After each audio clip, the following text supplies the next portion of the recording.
తెలంగాణ శాసనమండలి సమావేశాలను లైవ్ లో చూద్దాం.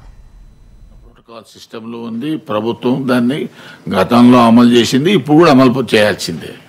కాబట్టి దాని మీద ఖచ్చితమైన నిర్ణయాలు తీసుకొని అధికారులకు మీరు సరైనటువంటి డైరెక్షన్ ఇవ్వాలనేటువంటిది చైర్గా ఈ సభ సభ్యుల యొక్క హక్కులు కాపాడే బాధ్యతగా నా మీద ఉంది. కాబట్టి అది మీకు తెలియజేస్తా ఉన్నాను.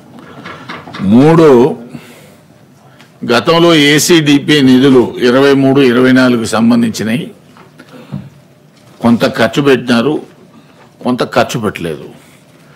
దానికి కొత్త ప్రభుత్వం వచ్చిన తర్వాత ఇన్ఛార్జ్ మంత్రులకు బాధ్యతలు అప్పచెప్పినారు. వాళ్ళు కేవలం ఎస్డిపి దాని మీదనే సంతకాలు పెడుతున్నారు. కానీ సిడిపికి సంబంధించిన బ్యాలెన్స్ వర్క్స్ కానీ బ్యాలెన్స్ డబ్బులు కానీ ఇప్పుడు ఈ 24-25 దాంట్లో మీరు పెట్టినారు, 23-24 పెట్టినారు కానీ ఇవ్వలేదు ఎవరికి. కానీ గతంలో ఇచ్చినది ఇది శాసన మండలి ఆన్గోయింగ్ సభ, దీనికి ఖచ్చితంగా కంటిన్యూషన్ ఉంటుంది. కాబట్టి ఏ గౌరవ సభ్యులకైతే 23-24 డబ్బులు ఇచ్చున్నారు, ఖర్చు పెట్టిన దాని పోను మిగతా వాటిని కూడా పర్మిషన్ ఇవ్వాల్సినటువంటి బాధ్యత ప్రభుత్వం మీద ఉంది.